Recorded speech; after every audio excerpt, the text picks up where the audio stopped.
சென்னை திருவொற்றியூரில் நாம் தமிழர் கட்சியின் தலைமை ஒருங்கிணைப்பாளர் சீமான் செய்தியாளர்களை சந்தித்து வருகிறார். அந்த காட்சிகளை பார்க்கலாம். அரசு பள்ளியில் ஆன்மீகம் போதிக்க வேண்டிய இது என்ன இருக்குது? அதுக்கு நிறைய மடங்கள் இருக்குது, அதுக்கு ஆசிரமங்கள் இருக்குது. அங்கே போய் செய்யுது. திருக்குறளை தாண்டி இருக்கா?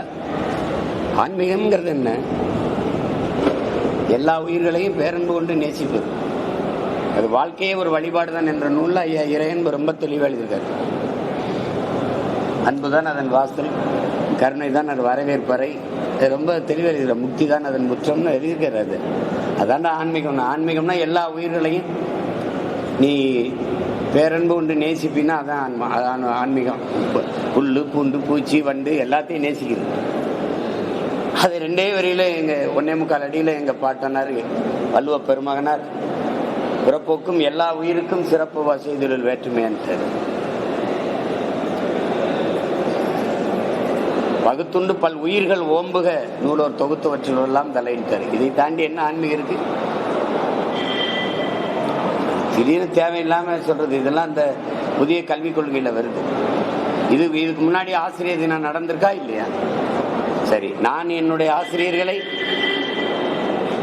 என் அறிவு கருவுகரையின் தாயாக தான் நான் பார்க்குறேன். நாங்கள் பெரிய மதிப்பு வச்சுருக்கோம். என்னை பெற்ற தாய் தந்தையர் இந்த உலகத்தை எனக்கு காட்டினாங்க. என் ஆசிரியர் பெருமக்கள் தான் இந்த உலகத்துக்கு என்னை காட்டினாங்க. இதுதான் சீமான், இதுதான் திருமால் செல்வன், இதுதான் கோகுல், இவர் வழக்கறிஞர், இவர் மருத்துவர் அப்படின்னு உலகத்துக்கு காட்டினது ஆசிரியர் பெருமக்கள் தான். என்னை பெற்ற தாய் 10 மாதம் தான் என்னை உயிர் கருவறையில் சுமந்தாள். ஆனால் ஆசிரியர் பெருமக்கள் 18-20 ஆண்டுகள் எங்களை அறிவு கருவறையில் வச்சு சுமந்தாங்கிற புரிதல் தெளிவு அந்த பார்வை எங்களுக்கு இருக்கு. ஆசிரியர் பெருமக்களை மனதுக்குள் வைத்து இதயத்துக்குள் வைத்து போற்றுவது, மதிப்பது, வணங்குவது வேறு. காலை கழுவுறது என்னது? காலை கழுவுற வழிபாடு எங்கிருந்து வருது? யார்கிட்ட இருந்து வருது? இதெல்லாம் கோட்பாடு யாருது? இதுல யாரோட? இதெல்லாம் RSS பிஜேபி விடுது. அது எப்படி உள்ள வந்துச்சு? அது யாருக்கும் தெரியாம வந்துச்சா? இதுவரைக்கும் இல்லாத பிரச்சனை அரசு பள்ளியில் ஆன்மீக போதனை எதுக்கு வருது? தெரிஞ்சிருச்சு. வெளியில தெரியலன்னு என்ன பண்ணிருப்பீங்க? அது தொடர்ந்து தான் இருந்திருக்கும். அது ஏன் அவரை சரி விஷ்ணு மகாவிஷ்ணு அவர்களை வானூர்தி நிலையத்துக்குள்ள போய் ஒரு பயங்கரவாதி போல ஒரு கொடுஞ்செயல் செய்தது போல அவரை போய் பிடிச்சி கைது பண்ணி அதை ஒரு செய்தியை நீங்க வேற செய்தியை மறைக்க இந்த செய்தியை பெருசாக்குறீங்க. அதான் உண்மையிலும் உண்மை அதுதான். அப்ப நீங்க இதை எதுக்கு இவ்வளவு பெருசு பண்றீங்க?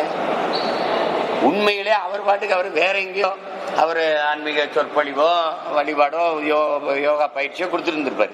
நீங்க பள்ளிக்கூடத்துக்குள்ள போக அனுமதிச்சது யாரோட அனுமதி இல்லாம நான் போய் இப்ப நானே ஒரு கல்லூரியில் போய் பேசுறேன்னா அந்த கல்லூரி என்னை அழைக்காம என்னை யாரும் கூப்பிடாம நானா போய் பேச முடியுமா? இல்ல பேசிடுவேன்னா?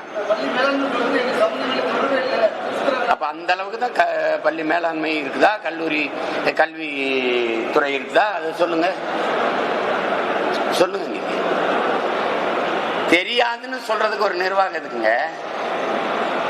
இங்க இருந்து நான் யாரோட பேசுறேன்னு பதிவு பண்ண தெரியுது. அலைபேசியில் இருக்கிற எத்தனை 3-4 வருஷத்துக்கு முன்னாடி இதெல்லாம் எடுத்து வெளியிட தெரியுது. அவ்வளவு பொறுப்பு இருக்கு உங்களுக்கு. இதை கண்டுபிடிக்க தெரியாது.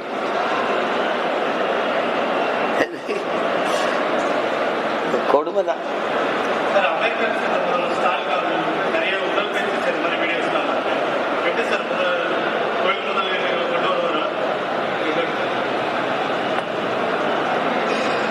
உடற்பயிற்சி செய்யறது அது ஒவ்வொருத்தருடைய.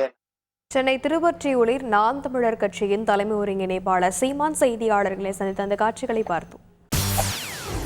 செய்திகளை உடனுக்குடன் தெரிந்து கொள்ள உடனே சப்ஸ்கிரைப் பண்ணுங்க.